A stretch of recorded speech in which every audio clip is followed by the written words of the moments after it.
I want to thank Study IQ. I would like to thank Study IQ team. Big round of applause to the team, management and staff of Study IQ. Indian political system में एक ऐसा issue जो continuous हमारी आज़ादी के बाद से ही यहाँ पर बना हुआ है, और वो इशू है सेंटर स्टेट रिलेशंस, कि सेंटर और स्टेट के बीच में कैसा रिलेशन होना चाहिए। और इस कड़ी के अंदर में बहुत इंपॉर्टेंट रोल होता है गवर्नर का, राज्यपाल का। आप सभी जानते हैं कि आज़ादी के बाद में ये क्वेश्चन उठा कि क्या हमारे पास में गवर्नर होने चाहिए, क्योंकि आज़ादी से पहले गवर्नर की जो पोजीशन थी वो ब्रिटिश के द्वारा अपॉइंट किए जाते थे, और वो एक एजेंट के रूप में काम करते थे, जहां पर वो ब्रिटिश गवर्नमेंट के, जो ब्रिटिश सेंट्रल गवर्नमेंट है, उसके इंटरेस्ट को ज्यादा इंपॉर्टेंस देते थे सेंट्रल लेवल पर। लेकिन जो कॉन्स्टिट्यूशनल मेकर थे उन्होंने ये डिसाइड किया कि नहीं, हमें गवर्नर की पोजीशन को आगे लेकर चलना है, क्योंकि स्टेट के अंदर में भी एक कॉन्स्टिट्यूशनल हेड भी होना चाहिए, साथ में ही कॉन्स्टिट्यूशन के अकॉर्डिंग चीजें चल रही हैं, यह इंश्योर करने के लिए गार्जियन के रूप में भी राज्यपाल यानी कि गवर्नर होने चाहिए। लेकिन अभी प्रेजेंट जो केस है वो क्या है कि चाहे तमिलनाडु हो, चाहे केरल हो, चाहे आपका तेलंगाना हो, चाहे आपका पंजाब हो, वो सभी गवर्नर के अगेंस्ट में सुप्रीम कोर्ट मूव कर रहे हैं। उनका कहना है कि उनके पर्टिकुलर स्टेट में जो गवर्नर अपॉइंट किए गए हैं वो अपनी कॉन्स्टिट्यूशनल ड्यूटीज को परफॉर्म नहीं कर रहे हैं। फॉर एग्जाम्पल, केरल की गवर्नमेंट सुप्रीम कोर्ट में गई है, किसके अगेंस्ट में? जो केरल के गवर्नर हैं, कौन? आरिफ मोहम्मद खान जी। क्यों? क्योंकि उनको जो बिल भेजे गए हैं उनके ऊपर में उन्होंने अभी तक एक्शन नहीं लिया है। ऐसी अगर आप देखेंगे, इससे पहले आपको अगर मैं दिखाने की कोशिश करूं तो इससे पहले तेलंगाना भी, पंजाब भी, तमिलनाडु भी, वो भी क्या है, सुप्रीम कोर्ट जा चुके हैं। किसके अगेंस्ट में? अपने अपने पर्टिकुलर स्टेट के गवर्नर्स के अगेंस्ट में। तो आखिर ये इशू क्या है, और ये क्यों कहा जा रहा है कि अगर बिल को पास नहीं किया जा रहा है तो वो कॉन्स्टिट्यूशन का वॉयलेशन है? ये सारी चीजें जानेंगे और एक बेटर सॉल्यूशन भी ढूंढने की कोशिश करेंगे कि इस एवरग्रीन टॉपिक का बेटर सॉल्यूशन क्या हो सकता है।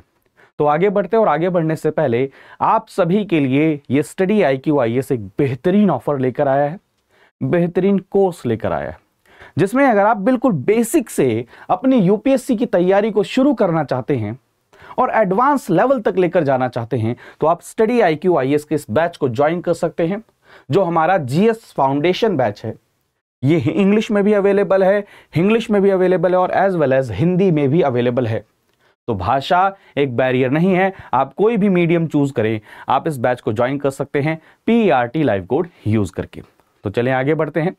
जैसा कि मैंने आपको बताया कि केरला की गवर्नमेंट कहां गई है? सुप्रीम कोर्ट में गई है। किसके अगेंस्ट में? उनके जो क्या है गवर्नर हैं, आरिफ मोहम्मद खान जी, उनके अगेंस्ट में।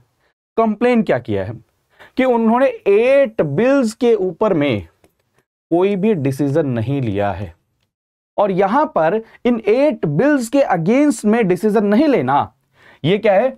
पब्लिक इंटरेस्ट के अगेंस्ट में जाता है।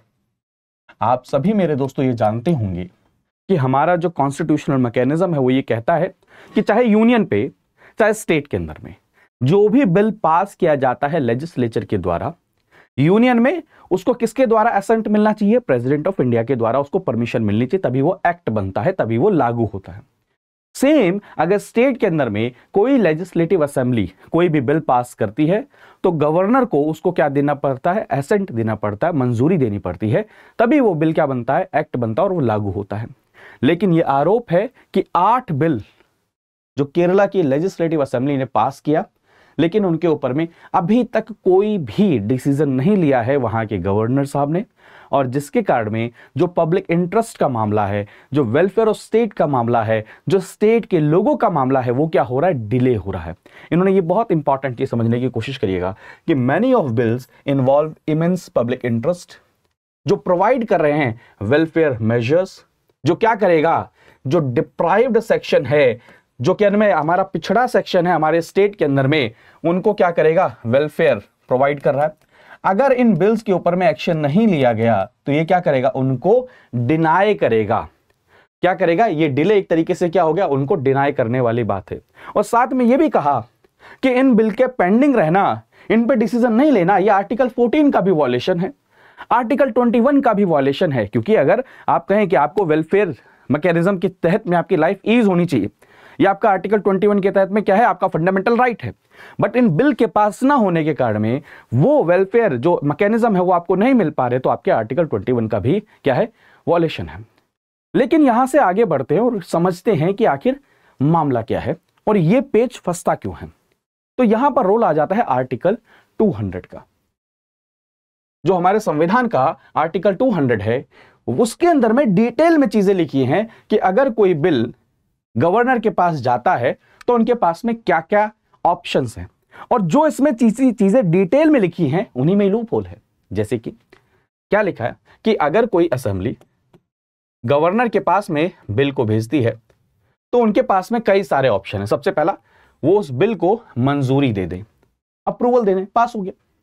दूसरा ऑप्शन क्या है, उस बिल को वापस भेज दें कि भाई आप इस बिल को दोबारा से क्या करिए, रिकंसीडर कीजिए। लेकिन दिक्कत क्या है, अगर आप उस बिल को दोबारा से वापस भेजते हैं रिकंसीडर करने के लिए, और लेजिस्लेटिव असेंबली सेम बिल को विदाउट चेंजिंग एनी कॉमा बिल्कुल सेम को क्या करे, पास करके दोबारा भेज दे, तो आपके ऊपर में मजबूरी है कि आपको उसको पास करना पड़ेगा ही। दो ऑप्शन हो गए। तीसरा ऑप्शन क्या है, आप बिल को क्या कर सकते हैं, रिजर्व कर सकते हैं प्रेसिडेंट की कंसिडरेशन के लिए, और ये आपका डिस्क्रिप्शन है, आप चाहें तो बिल को रिजर्व कर सकते हैं। आपको लगे कि ये इसके मामले ऐसे हैं जो क्या करता है, यूनियन की पावर को डिस्टर्ब कर रहा है या और किसी मैकेनिज्म के साथ में कॉन्फ्लिक्ट कर रहा है, या लार्जर एक्सटेंट में इसको क्या प्रेसिडेंट की मंजूरी चाहिए होती है, तो उस बिल को आप क्या कर सकते हैं, प्रेसिडेंट के पास भी भेज सकते हैं। और लास्ट ऑप्शन आपके पास में क्या है, withhold assent. Withhold assent का मतलब क्या, कि आप मंजूरी नहीं दे रहे हैं, बिल को क्या कर रहे हैं, खारिज कर रहे हैं। लेकिन ये केसेस बहुत कम होते हैं। क्यों, यहां से कैच समझिएगा, ये केसेस कम क्यों होते हैं, क्योंकि आप सभी जानते हैं कि चाहे गवर्नर हो स्टेट में, चाहे प्रेसिडेंट हो यूनियन में, ये सिर्फ नाम के क्या है, हेड हैं एग्जीक्यूटिव के। एक्चुअल में कौन है, स्टेट में सीएम होते हैं, यूनियन में कौन होते हैं, प्राइम मिनिस्टर होते हैं। ये चीजें आपको पता ही है। और इन दोनों को ही किसकी एड एंड एडवाइस पे काम करना होता है, काउंसिल ऑफ मिनिस्टर की एड एंड एडवाइस पे काम करना होता है। तो इस कारण से जो एसेंट को विदहोल्ड करना, वैसे केसेस बहुत कम देखने को मिलते हैं। तो मैंने आपको बताया कि आर्टिकल 200 में बहुत सारी चीजें डिटेल में लिखी हैं। देखिए ये ऑप्शन है, लेकिन कहीं पर भी यहां पर टाइम नहीं डिसाइड किया गया है कि भाई गवर्नर के पास में अगर ये बिल गया तो इतने समय के अंदर में उनको ये डिसीजन ले लेना चाहिए। और यही सबसे बड़ा क्या है, लूप होल।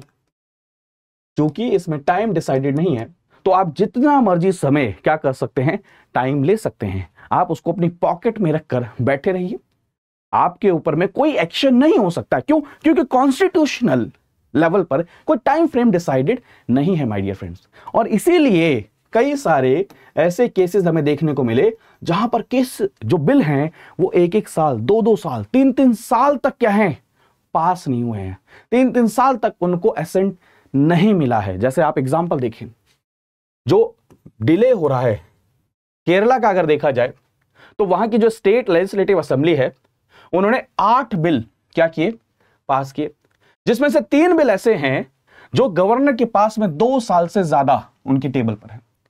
उसमें से 3 बिल ऐसे हैं जो गवर्नर के पास में 1 साल से ज्यादा है। यानी कि आप सोचिए कि आपके 5 बिल ऐसे हैं 1 साल एंड 2 साल से ज्यादा आपकी टेबल पर हैं। तो ये जो डिले है ये क्या कर रहा है, ये इसको दर्शा रहा है कि जो कॉन्स्टिट्यूशनल ड्यूटी है आपकी, आप कहीं ना कहीं उसको परफॉर्म करने में क्या हो रहे हैं, फेल हो रहे हैं। दूसरा, जो कॉन्स्टिट्यूशनल फाउंडेशंस हैं उनको भी थ्रेट है। क्योंकि एक चीज समझने की कोशिश करिए कि जो वहां पर चुनी हुई सरकार है उसकी रिस्पॉन्सिबिलिटी है स्टेट के अंदर में लोगों के लिए काम करने की। अगले इलेक्शन में उनको ही जाना है, उनकी ही जवाबदेही है। तो यहां से एक और चीज समझिए, जब कॉन्स्टिट्यूशन बन रहा था तो क्वेश्चन पूछा गया कि क्यों ना गवर्नर के भी इलेक्शन करा लिए जाए। तो उस समय पर यह बात आई कि अगर गवर्नर के भी इलेक्शन होंगे, सीएम के भी इलेक्शन होंगे, तो वहां पर पावर का कॉन्फ्लिक्ट आएगा। दो ऐसी एंटिटीज के बीच में कॉन्फ्लिक्ट आएगा, दोनों के बीच में कॉन्फ्लिक्ट ये रहेगा कि कौन ज्यादा पावरफुल है। तो इसको अवॉइड करने के लिए गवर्नर को क्या किया गया कि प्रेसिडेंट के द्वारा उनको क्या किया जाए, नॉमिनेट किया जाए, यानी कि अपॉइंट किया जाए। और जो सीएम है वो क्या होंगे, इलेक्ट होंगे, एमएलए के नाते इलेक्ट होंगे। उसके बाद में क्या होगा, वो लोग आपस में से अपने लीडर को चुनेंगे। ये भी पॉइंट नोट करिएगा, ठीक है। दूसरा देखा जाए, सुप्रीम कोर्ट ने भी कई सारे इंस्टांसेस में डिक्लेयर किया है, कई सारे इंस्टांसेस में ये ऑर्डर में कहा है कि भले ही कोई टाइम फ्रेम डिसाइडेड नहीं है, लेकिन गवर्नर की ये जिम्मेदारी बनती है कि जैसे ही उनके पास में वो बिल आए, एज सून एज पॉसिबल उनको क्या करना है, डिसीजन लेना चाहिए। सुप्रीम कोर्ट ने कई सारे केसेस में ये कहा है, जैसे टाइमली बिल को क्या करना है, डिस्पोज करना चाहिए। उन्होंने कहा है कि आपको अननेसेसरली किसी भी डिसीजन को पोस्टपोन करने की जरूरत नहीं है। क्यों? क्योंकि ये जो वेलफेयर ऑफ पीपल है उनका क्या करेगा, वॉयलेशन कर रहा है। प्लस में गवर्नर की अकाउंटेबिलिटी को लेकर भी बोला है कि अगर कॉन्स्टिट्यूशनल अथॉरिटी हैं आप, तो गवर्नर को कॉन्स्टिट्यूशन के अकॉर्डिंग बिहेव करना चाहिए, काम करना चाहिए। ऐसा कोर्ट ने कई बार कहा है। कॉन्स्टिट्यूशनल प्रिंसिपल्स, सुप्रीम कोर्ट ने एक बार यह भी कहा कि जब अगर हम देखते हैं कि बिल को आप क्या कर रहे हैं, काफी समय तक क्या कर रहे हैं, होल्ड करके रख रहे हैं, तो ये क्या करता है, जो कॉन्स्टिट्यूशनल प्रिंसिपल्स हैं, कोऑपरेशंस की बात है, कॉन्स्टिट्यूशन को अपहोल्ड करने की बात है, उनका भी क्या कर रहा है, ये कहीं ना कहीं वॉयलेशन कर रहा है। तो आपको मेरे ख्याल में ये कंटेक्स्ट समझ में आ रहा होगा कि बिल भेजा गया, बिल के ऊपर भी डिसीजन नहीं है, डिसीजन नहीं लेने के कारण में ये केस सुप्रीम कोर्ट में गया है। आर्टिकल 200 कैच है, प्लीज नोट करिएगा। ऐसे बहुत सारी क्या नाम है, पहले भी कमिटीज बनी है, जैसे पुंची कमीशन, राजमन्नार कमीशन, जिन्होंने क्या किया, कई सारे रिकमेंडेशन दिए हैं कि जो गवर्नर की पोजीशन है उसके अंदर में क्या करना चाहिए, हमें रिफॉर्म करना चाहिए। क्योंकि ये चीज समझिए, चाहे स्टेट की गवर्नमेंट हो चाहे यूनियन गवर्नमेंट हो, इन दोनों का ही काम है किसके लिए, सिटीजन्स के वेलफेयर के लिए। तो अगर ये दोनों एंटिटी आपस में एक दूसरे के साथ में कोऑपरेट करके काम नहीं करेंगे, तो अल्टीमेटली क्या करेगा, जो वेलफेयर मैकेनिज्म है, जो बेनिफिट है किनको, सिटीजन्स को, उनको क्या करेगा, नुकसान पहुंचाएगा। तो इसलिए यहां पर क्या होना चाहिए, कोऑपरेशन होना चाहिए। तो यहां पर वैसे तो मैं कई बार सजेशन देता रहता हूं, डिस्कस भी करता रहता हूं, लेकिन आज के सेशन में मैं ये ओपन एंडेड डिस्कशन आपके लिए मैं छोड़कर जाऊंगा कि वे फॉरवर्ड क्या होना चाहिए। वैसे तो वे फॉरवर्ड मैं आपके साथ डिस्कस कर ही रहा हूं कि सुप्रीम कोर्ट क्या कर सकता है, कोई रीजनेबल डेडलाइन सेट कर सकता है कि भाई जिसके कारण में अनजस्टिफाइड डिले ना हो। प्लस में क्या है, ट्रांसपेरेंसी को इंक्रीज करने के लिए क्या किया जा सकता है कि जब भी गवर्नर ये डिसाइड करें कि भाई मैं इसको कंसेंट नहीं दे रहा हूं, विद होल्ड कर रहा हूं, तो आखिर क्या रीजन है, वो रीजन जानने की क्या है, मतलब ट्रांसपेरेंसी आए, मेरिट्स डिमेरिट्स पता चले। प्लस में कॉन्स्टिट्यूशनल प्रिंसिपल्स को क्या करना चाहिए, रिस्पेक्ट करना चाहिए। लीगल जो रिकॉर्स है, ये बहुत ज्यादा बेनिफिशियल रहेगा कि आप एक्सेसिबिलिटी और इफेक्टिवनेस अगर क्या नाम है इंक्रीज करे, ये गारंटी करेगा कि गवर्नर क्या करे, लॉ को फॉलो करे। एंड पॉलिटिकल कम्युनिकेशन, ये सबसे इंपॉर्टेंट है। ये हो क्यों रहा है, क्योंकि स्टेट के अंदर में और यूनियन पे डिफरेंट पॉलिटिकल पार्टीज की क्या है, गवर्नमेंट है, इसी कारण से ज्यादा कॉन्फ्लिक्ट हो रहा है। तो कैसे हम गवर्नर की जो पोजीशन है उसके अंदर में क्या क्या रिफॉर्म्स कर सकते हैं, हमारे देश के वेलफेयर के लिए कैसे बेनिफिशियल हो सकता है, पहला तो क्वेश्चन आपके लिए है।